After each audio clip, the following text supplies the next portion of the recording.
let's just talk about Jeffrey Epstein, the most maligned person, falsely maligned person in American history, it seems.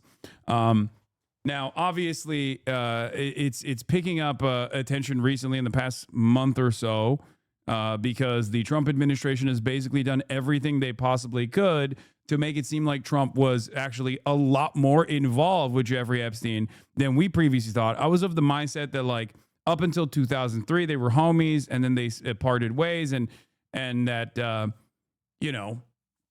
Trump was no longer as involved with Epstein in the way that, like, the Clintons were, for example, like with direct and indirect involvement, with the exception of, like, weird appointments to his cabinet, like Alexander Acosta. But everything that Trump has done thus far, even the wishy-washy ways in which he responded to whether or not he would reveal the contents of the Epstein investigation leading up to the election, made me feel as though maybe he was a little bit more involved in the possibly even diddling of the children. At least that's the way he keeps presenting himself. So I wanted to hear what your guys' updates are on the situation so far. Well, I think the kind of sideshow of it has been extraordinary. Like, just spawning these, like, internal fights within departments, within the FBI, within the White House. Like, all of these cliques seem to be forming to, like, try to figure out what to do and how to defend themselves against this base that they kind of appealed to in the election. I mean, they leaned into this stuff so much, and now having to kind of both defend Trump and say, like, oh, but he doesn't have anything to do with it, but also we're being so transparent, and now have to kind of, like, lock down the fort and come up with a plan against a bunch of, like, influencers that they cultivated I love it. I love it. I love watching all of it play out. Do you feel like it's just like pure? I mean, the incompetence is pretty crazy.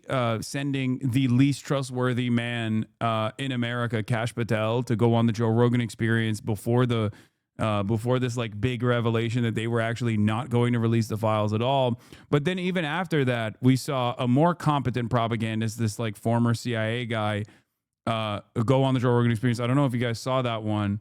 Was it Mike Baker or something? Like, there was a dude that went on the Joe Rogan Experience. That's a guy who just loves to be on Twitter. Yeah. And he was on the Joe Rogan Experience, and he said a couple things that I want to bring to your attention that I thought was very funny. Number one, he said, the CIA actually doesn't do blackmail operations that frequently because it's just, like, all of the confidential informants you get out of that will have a lot of disdain for the CIA, so they're not, like, reliable in their service, which I thought was really funny for him to say that. And then he also implied that it was maybe Jeffrey Epstein was a foreign intelligence asset, but not Israel, and perhaps maybe of Russia and China. Jeffrey Epstein is Chinese. I've been saying that since the podcast started. He's go. Chinese. Look, zoom in on some of those pictures. You might either like or dislike what you see, but it's so the Kash Patel being deployed to Rogan, field assignment Rogan, is so funny to me because it actually is the toughest assignment to have to sit across from Joe Rogan and be like, he killed himself. It's not true. Like, let's be real here for a second. Most people could not do that. You would sit across from Joe Rogan and be like, yeah, I don't know. You're right, Joe. It's hard to go against a guy like that. But there was that funny dust up in the FBI when Dan Bongino and Kash Patel sort of had that split with Bondi, and Bongino or Bongino in particular got, like, really pissed off at Pam Bondi because he, of all of them, is, like, the most media, like, podcasty one. Yes. And so he's just, like, clearly pissed that Pam Bondi just put out this fucking memo and just destroyed basically his fan base. His fan base's, like, affection for him. It looks like he's back in the FBI. I mean, there was, like, he no called, no showed, but then he's back at duty. Although he has not, it seems, been present at the sort of strategy meetings to deal with this stuff. So the other night, there was a meeting that was convened by the one and only JD Vance of JD, Susie Wiles, Pam Bondi, and Kash Patel. No Bongango to be seen at the White House. Because he's a brave truth teller. He has a lot riding on this, his podcasting career. He has the physical appearance of a wife slaughterer due to CTE, but I've just said am I wrong? No, I'm not. I think he'd probably agree with that. He famously blocked me many years ago because I said, what's your steroid regimen? After saying that and he wouldn't tell you? No, I wanted to know. I was actually giving him props because he looks so hot. You're just Trent, right? I'm an Anna warrior. Anna warrior. But so they're having this like strategy meeting because as I'm sure your viewers know, Todd Blanche, Trump's former personal attorney and now deputy attorney general, was dispatched down to Tallahassee to interview the one and only Ghislaine Maxwell, and for like I think 9 hours of questioning across 2 days. And remember, Ghislaine actually has an appeal that's in front of the Supreme Court right now, and so there's a lot of she has some leverage actually here. Leverage which like otherwise she would just not be able to really have. We don't know what they talked about in those 9 hours. I mean, there's been some mentions that like she said that Trump never did anything untoward in front of her, which, listen, I'm Ghislaine. I'm saying that no matter what I've seen. Well, I mean, she has perjured herself in defense of both herself in the active court case, but also she has routinely lied about even Prince Andrew's involvement when she was in prison. So she's not exactly the most reliable narrator here. No, I mean, the thing with the Prince Andrew thing is she says the photograph is fake of Prince Andrew and Virginia Giuffre, and that it was done by an I think it's actually still on our website. There's like a FAQ about it, but they had this high level strategy meeting the other night over what to do with the Ghislaine tapes, whether they're going to release them, which I was hoping they would this weekend, but they did not, or they're going to release like a transcript of the tapes. Or whether I don't know what they're gonna do. I mean, but they had this sort of talk about it, and I feel like they're kind of in a bind because they sort of need to release the full tapes, or at least what appears to be the full tapes, because otherwise people are gonna be like, well, what the fuck isn't on the tapes? But on the other hand, Trump is like, since Ghislaine got arrested, Trump has been like, well, there's a lot of people that knew a lot of people, and just because people hung out in certain places doesn't mean they were guilty, And Trump is repeating that once more. He's returned to that refrain. But except for Larry Summers and Bill Clinton, who are implicated, and they should be, But I feel like that's the cast of the dispersion that he's doing here to get the stink off of him. He tried the failed Russiagate reversal on Obama, and it seemed to fall on deaf ears, regardless of the fact that Obama definitely did do a coup against Donald Trump in 2016. I agree, and should be imprisoned for it, and also for lying about his birth certificate. But it seems like it seems like even his base is not eating that up. So now he has to just like bring out high profile names that are known affiliates of Jeffrey Epstein. But the question I've always had for you guys, the experts on the subject matter, is I have this feeling that this is a mutually assured pedophilia destruction, where it's like the Clintons are a load bearing aspect of this of modern American governance, and therefore if you were to like out the Clintons, well, they could potentially retaliate, right? And therefore, I never thought that they would even attempt to out the Clintons at all, even though the base demands like some kind of red meat. Do you agree with me on this assessment? I think each of us are just waiting for the other one to speak. Liz, you know what? I'm throwing this one to you. I like the state of play. I like the kind of like game theory there. I like this. That everyone is sort of like Spider-Man memeing at each other, right? Everyone's just pointing the finger at one another, but they're all guilty. I like that. I think it's like Trump sent his little like attack dogs in Congress to get try to compel a bunch of testimony. I actually think, I mean, I'm like, yeah, let's do it. Let's have some kind of like crazy congressional hearing. Let's put it on C-SPAN and let's get some people up there. Me, I would have a different list probably, but I think it's a good start. Although I don't know As what long some as of those there's a guys are list. on there. But yes, we've got a list. Let's start there. And we can kind of move forward. I feel like Bill Clinton won't do it because ex-presidents don't do that kind of thing. But Lady Hillary has been known to speak in front of Congress before. And perhaps we can get another one from her, although I doubt it. But I would like to see it. So I support it. Yeah, I mean, I think I'm pretty much in agreement with there, except that I think that the further this goes, the more investigations Trump is going to start. I think he's going to start a bunch anyways, but I'm like, if this goes worse for Trump and he somehow jails Obama, well, Trump's probably going to jail at some point himself. And then we have like basically, and Biden will be dead by then. We have like the last two living presidents in prison, which I think would be good for the country. I think after that, there can be like a draw, right? Like everyone could be like, you know what? We got ours in there. You got yours in there. We're good. But yeah, I don't know. I mean, I feel like they are just really trying to like do, and I sound like fucking Mueller she wrote here, but like I really do feel like they are just trying to start as many investigations as possible to like appease, to just throw red meat to people. Yeah. But Epstein, I think, has such staying power because I'm sorry, Dan Bongino, every fucking podcast is talking about it.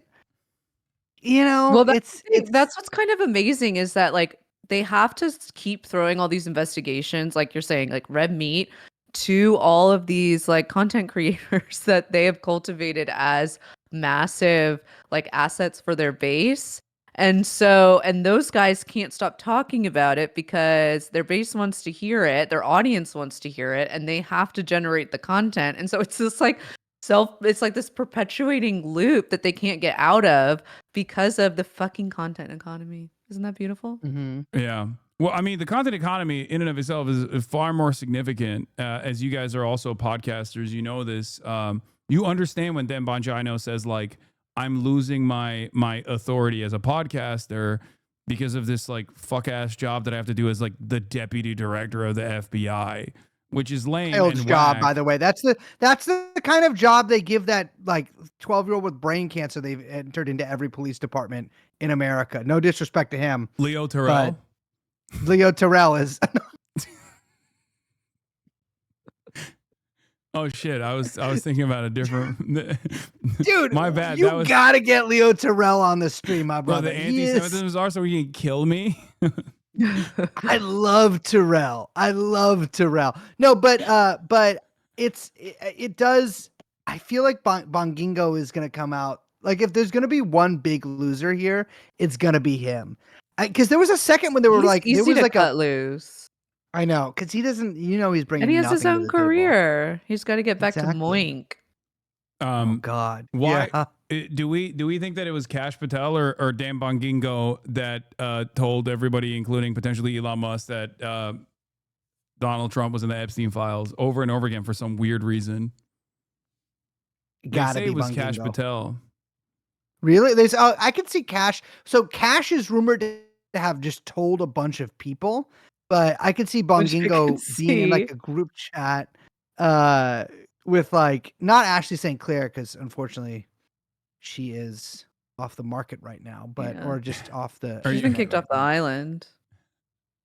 I'm telling you, Ashley St. Clair She watches. That's not even a joke. She's a Ashley. Yes. First of all, if you're watching this, please come on our show. We will break every Wait, really? rule. We will break every rule. Well, please come Liz, on our do show. you want this to happen? Because I can actually make it happen. She's like actively trying to come on my stream because oh my God, because of Elon Musk's like personal animosity towards me. So if you guys I'm a team player. Yeah, I think it would be a good show. I think we have some mutual interests here, Ashley. But I could see Dan Bongingo being in like group chats with like Benny Johnson or all those kind of people and being like, but I don't know, because he wouldn't throw Trump under Loose the lips bus. It's sink got to be Cash. ships. The thing about Cash that's so funny is that he was like such a true believer. Like, I'm so curious about like where his head's at because he really believed that Trump was like the QAnon king, that he was like coming in to save like save the world from the demon rat pedophiles or whatever his fucking book is about. And I'm like, oh my gosh, do you think that he got there and was like looking through all this shit, saw Trump's name and was like like had like a kind of personal crisis? Like I that's what I want to know. Like, where is he at? Because he was a true believer and now I'm not so sure. So you're thinking Dan Bongigo could potentially undermine this this entire administration from within, because as a true Fedayeen, he thought Donald Trump was actually innocent, and now he's seen the truth and it's hurting him. I think that this administration is facing a lot of trouble due to content creators. And it's a hoisted by their own petard situation. You know, they cultivated these insane people who sell Moink products, which is one of Dan Bongingo's biggest sponsors. And now they have to appease them. And it's just, this is the world they've created, and we just have to live in it, I guess. Like, everything is so media reactive. Like, interestingly, Trump is, I think, still just watching Fox and Friends, but all the people sort of in the Trump sphere are like watching, like, that's like who's on Rumble. And so they and have on to like, X.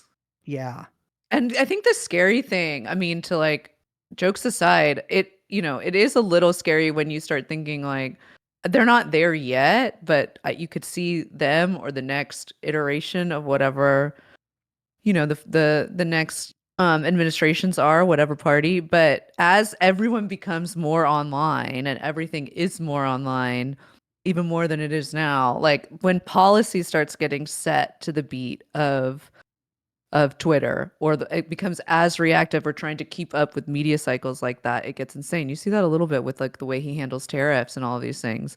But just like thinking through all of that kind of makes me feel pretty sick about the state of the world. So do you guys think that my assessment, my speculation is that from the start has been that they are just not going to reveal any of the investigations that took place already. Never like do any sort of like financial tracing of the paper trail left behind by like wire transfers and things of that nature that actually uncover a much larger web of wealthy finance people and what their level of involvement was with Jeffrey Epstein beyond like the stuff that is the most, I guess it's a weird term to use, but salacious and eye catching, like the sex trafficking and pedophilia. And they're just simply going to use Ghislaine Maxwell as like the sole singular witness to everything and greatly elevate her importance here without as a way to just like not uncover any of the information from said investigations and then offer her some kind of like lenient sentencing in the process. Do you guys think that assessment is correct? Yeah. I mean, yeah. I mean, I do think that assessment is correct, Hasan. Why don't you let me say it? You're fucking interviewing us. That's true. No, I'm good. bad. No, all good. I'm sure Ro Khanna wouldn't complain if he was on the other side of the microphone here. Maybe you'd like to have him on next time. I mean, but, I have had him on the stream before. And he's doing this Epstein press conference on the September 3rd, I guess. But so I basically am like, I feel like they're kind of going to string it along as long as they can. And I don't think there's a big chance Ghislaine gets a pardon, but I'm going to say the chance that Ghislaine gets a pardon is like significantly greater than it was a year ago, which I would have said was absolutely zero. And so I don't know. I mean, if it turns out like that is how all this ends, or like what this leads to, which is Donald Trump pardoning Ghislaine Maxwell, then I mean, you know what? It's probably not good. It's not good, obviously, but it will be kind of amazing in that sort of like historical sense. Yeah. But I do think that there will be a lot of animosity even from Trump's Yeah. base unless they Yeah.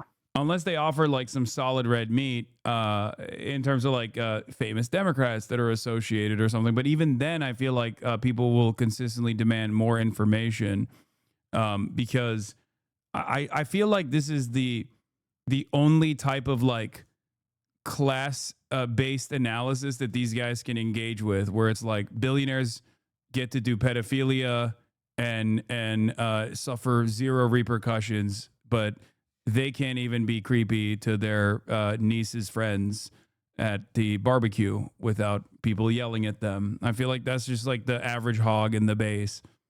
Did you see that Trump was weighing whether to pardon Diddy? I did. But was I he know. really? Yes. I Is don't it know. just some shit he was saying? This president's always yapping about something. He is talking frequently.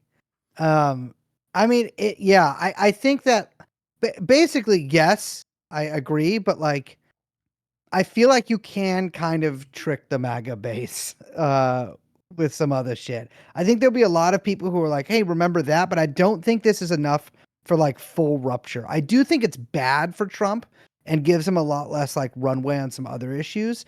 And I think that, again, like, basically, as you were saying, as we were talking about earlier, the further this goes along, the more like desperate he's going to get to sort of just distract from it and just get it out of the news by replacing it with something even crazier. And so I don't know if we're quite there yet. I mean, I think that it was so transparent with the Russiagate stuff and like referring Obama to the DOJ like the day after the fucking, the big dust up over this.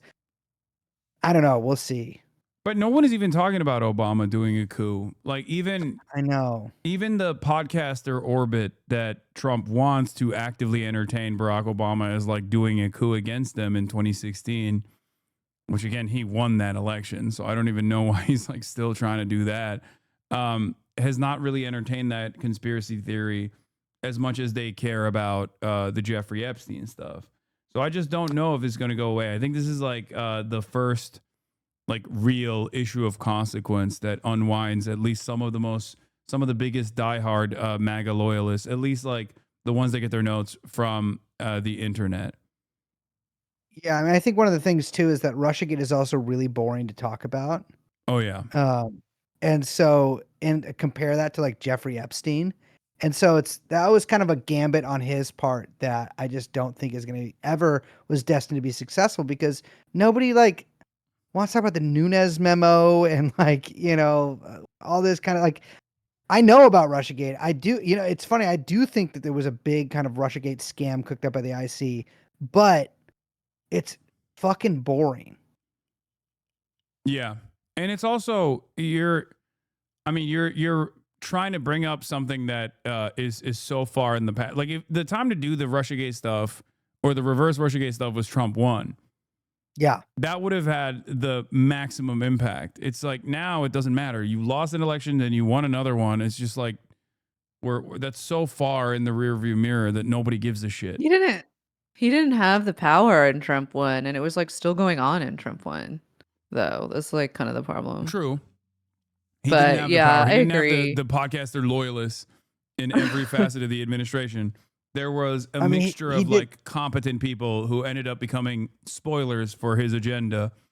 but he didn't have a But goat he also, like like, Tulsi in there. yeah, he also like cleaned house at Yeah.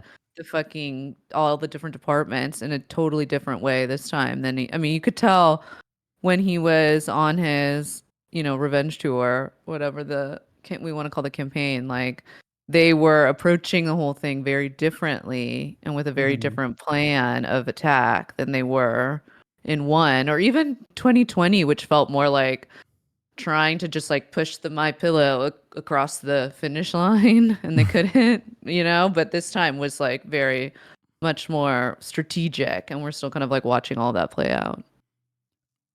What do you guys think of the media involvement so far in this? Because like in the past, they have actively been like, Jeffrey Epstein didn't kill himself. Here's proof. I mean, or did kill himself. Sorry. Here's evidence. There was like numerous articles written about it, and it almost felt like they were running cover for the many different crimes of Jeffrey Epstein, with like notable exceptions in local reporting and things of that nature. Whereas now it does feel like they are actively pushing for it. Because they recognize that this is something that drives clicks and it's something that actually frustrates Donald Trump. Do you feel like that the comfort that they have in covering this issue stems from their knowledge that like nothing of note is ever going to be revealed in this process? Or is there some other reason? I kind of think that, yeah. I think that there is a big part on the Democrat lawmakers that are, or not just lawmakers, like personalities, whatever, that are kind of like latching onto it, that are sort of like see it as something that is like hurting the Trump, that it's like a wedge issue that they can exploit, and they're going in on it with kind of knowing like, oh, there's so much involved procedurally in what people are demanding to like get, the idea of like quote unquote releasing the files or whatever, like the amount of time it would take to redact all of that, like getting all that stuff together. Like I think there's a knowledge there that the process would be so much more complicated than is being communicated to the base, or that the base has the patience for. And so it's like an easy exploit. And they're kind of going after it. I think the Epstein story was seen as like at first very salacious and like like you said, but also just it was a big story in like 2019, 2020, and then I think it was sort of seen as like a low class kind of thing to be interested in it all, and now, which by like some of the more Democrat associated media. And now I think, you've seen like a bunch of pretty big articles in like New York Times, Wall Street Journal about this. And to be fair, the Wall Street Journal has had some really good coverage over the past couple of years, especially the stuff with Epstein's schedule, which let us in a little more on his world of hanging out with Woody Allen and Peter Thiel. But I definitely think, yeah, it's obvious now that like, I mean, this hurts Trump. And so it becomes like more of a story. Like the birthday book story would not have been released 2 years ago. And like they've probably, I mean, if they had it, I don't know. I mean, that could have been given to them by somebody who was leaving DOJ, or who knows who gave them that stuff. But I don't know if they would have published that 2 years ago. Whereas now, definitely, like all these kind of stories are like fair game. Why does no one just go up to Alexander Acosta and be like, what did you mean when you said he belonged to intelligence? I mean, he works at Newsmax now. He's on the board of, or News Nation. No, I think Newsmax. One of those. That has happened. That has happened, actually. Alex Acosta, it's a footnote in a DOJ, I think it was like I don't know, it's like an inspector general style report, I think, examining, it's been a really long time since I read it, examining the plea deal and a bunch of Epstein stuff. And he says that he never said that. And so that's probably the answer that he would give to anybody who asked him. Okay. But also, like, who's seen Alex Acosta? You know what I mean? Yeah. Now, like I said, he just recently got a job at News Nation or Newsmax. Zooming into that shit. He is zooming into that shit. Yeah. So, as far as the Supreme Court case goes, would you guys care to elaborate on the details of the Supreme Court case with Ghislaine Maxwell? Because if I'm not mistaken, it's about the previous pardons that came with the Alexander Acosta sweetheart plea bargain that maintained that all of Jeffrey Epstein's affiliates would actually have a permanent blanket protection. And that is what they're stressing, right? That's what they're trying to claim, is like Ghislaine Maxwell shouldn't be imprisoned because of that previous pardon that is supposed to protect her. Do I have that right? Yeah, it was a non-prosecution agreement that they are saying. I mean, they used this before the trial. They tried to get the entire case like thrown out before it even went to trial, and then during trial, then after trial, the appeals process started. But yes, you're absolutely correct. It has to do with the kind of blanket immunity that was granted to all unnamed co-conspirators of Jeffrey Epstein, which would include Ghislaine Maxwell. And it has to do whether or not that covered just Florida or New York. It's all, I don't know, a bunch of like legal wrangling, but it didn't work it hasn't worked as an appeal, and it didn't work to get the original case thrown out in New York. And so now it's just kind of worked its way up. I think it sounds like way crazier to be like, and it's in front of the Supreme Court, where it's like, you don't know if the Supreme Court's going to hear it. It's just that it's literally at the like last stage of the appeals process, which is at the highest court in the country. But I mean, it's been there for a little bit. Yeah, I think unless something extraordinary happens, like really, really, really extraordinary, I think that there's like very little chance that this appeal goes anywhere. I would say there's almost no chance that it goes anywhere. Although I would have said zero chance maybe a year ago, but again, like things have changed a little bit. But I mean, it's as was kind of worked out during the SDNY prosecution of Ghislaine, like the NPA, first of all, was basically voided, but also just doesn't apply to that's why they sort of charged her with those specific crimes also in like the ones that she was charged with, and like in the specific circumstances she was charged with them, because that also is like a stronger argument of the NPA not applying in this instance. But also like the government's like the NPA doesn't apply anyways. I mean, Epstein fucking, got arrested. Why do you think Jeffrey Epstein was most likely assassinated under similar circumstances as Jean-Luc Brunel in a Parisian prison? And Ghislaine Maxwell is out of all of the known major co-conspirators, the only one that has remained alive. Is it because of her tendency to play ball? Is it because of her direct affiliations potentially with the intelligence community? Like, what do you think is the reason why Ghislaine Maxwell is still alive and well, whereas all of the other pieces of this puzzle have been have died under mysterious circumstances? Well, I mean, I have no idea the truth of it because, I don't know Ghislaine. But I mean, if I had to hazard a guess, I'm not as dogmatic about Epstein having definitely killed himself as other people. I think as having definitely been assassinated as other people. I think it definitely is a huge possibility that it happened. With Brunel, there's very little information in English. Although I confess I have not looked into that in the past year to see if anything more has come out. Like a French, report similar to the one about Epstein's death. But I don't know. I mean, one would, I guess, assume from contextual clues that, like, yeah, she had maybe more direct involvement with whatever was behind all of this. And that's why nothing has happened. But also, like, maybe, it would look too crazy if she also killed herself in jail or in prison, rather. I don't know.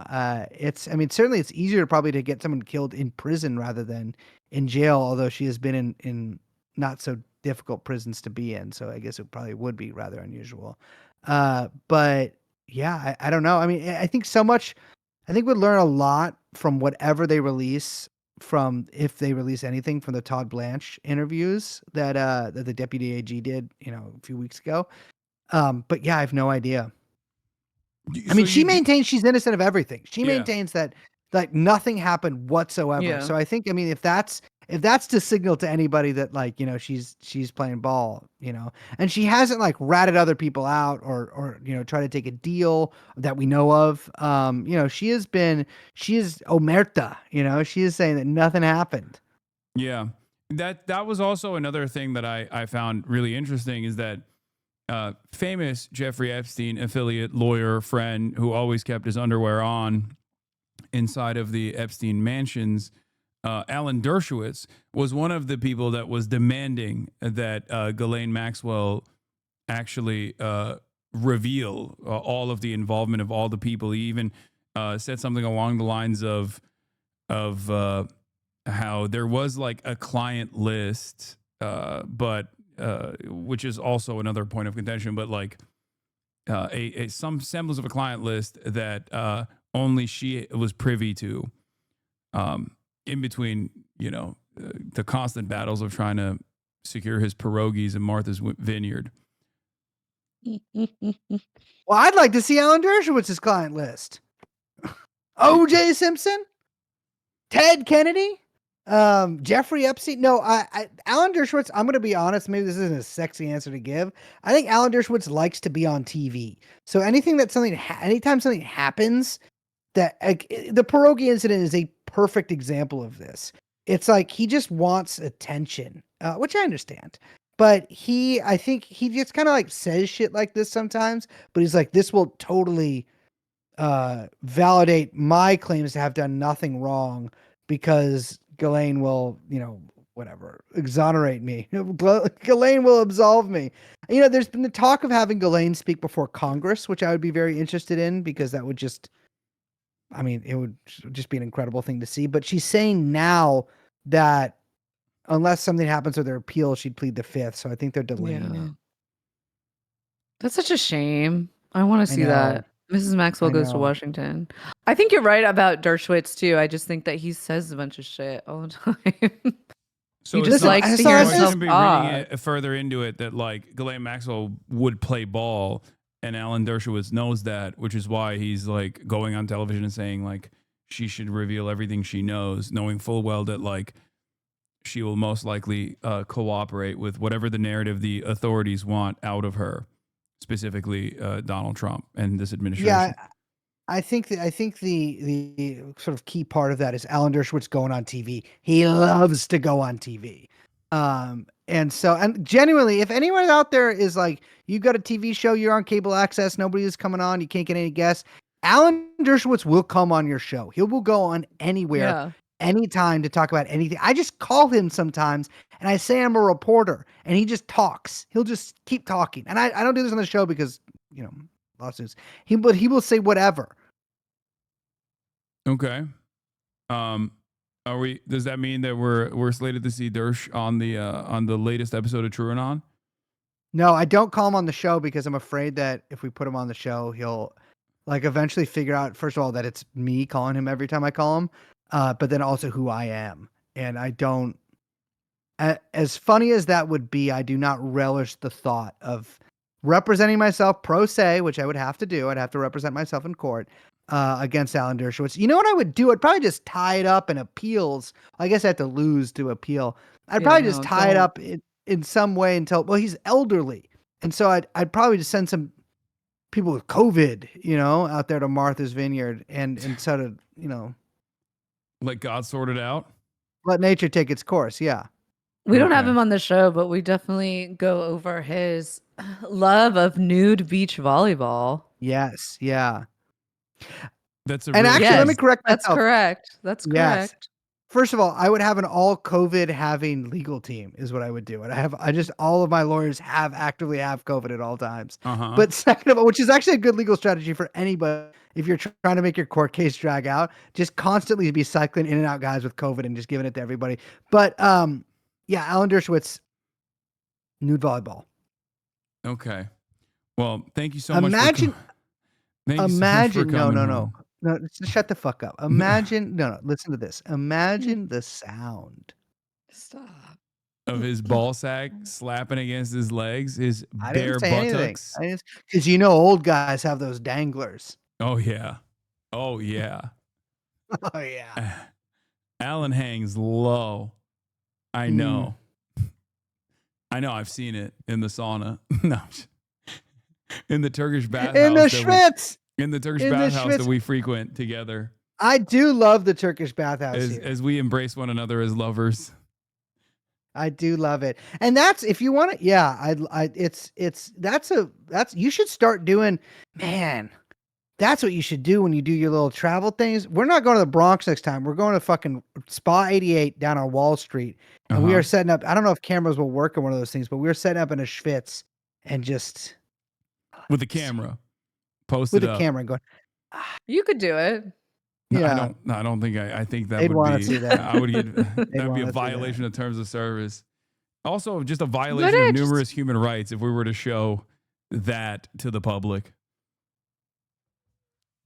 I think. Yeah, that'd be tough.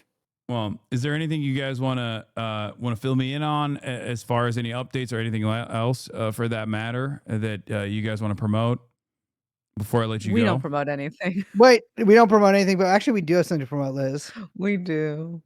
We're doing 4 live shows in New York City. 2 of Hell them, yeah. sold out. But the second 2 are only kind of close to being sold out. And they're That's happening true. on October 30th. Halloween's Eve, they call it. The night before Dracula, 10:30, October 30th. And then the next one is November 19th. Got nothing to say about that one. It's not really, it's near Thanksgiving, but not that close. Okay. I mean, it's close enough, but that's November 19th, 11:19 at sorry, my nose itched at the Society for Ethical Culture. They wouldn't allow your funky ass in there, huh? No, I know, what a weird name, right? I But know. it's, I do unethical culture. I do unethical I non-monogamy. might be in New York this weekend for the Palestinian rally. This weekend. Yeah, this upcoming weekend. There's a big rally on Saturday. I might pull up for that Yeah. if you wanna come back on the show, Yeah, Brace. maybe I'll go. Yeah, I won't put maybe Liz I'm through that. supposed to go on a party boat at some time this weekend. Oof. So. Wait, what? That's On tough. Saturday I know. you have a party boat? Not me. It's a guy I know. Not like a Uh, fancy one. Like Okay. one of those little things you rent out for a few hours. All right. Well, But yeah, let me know if you're coming. there you have it, folks. Brace Belden, Liz Franzak, thank you so much for coming on, guys. TrueAnon podcast. Bye-bye. See ya.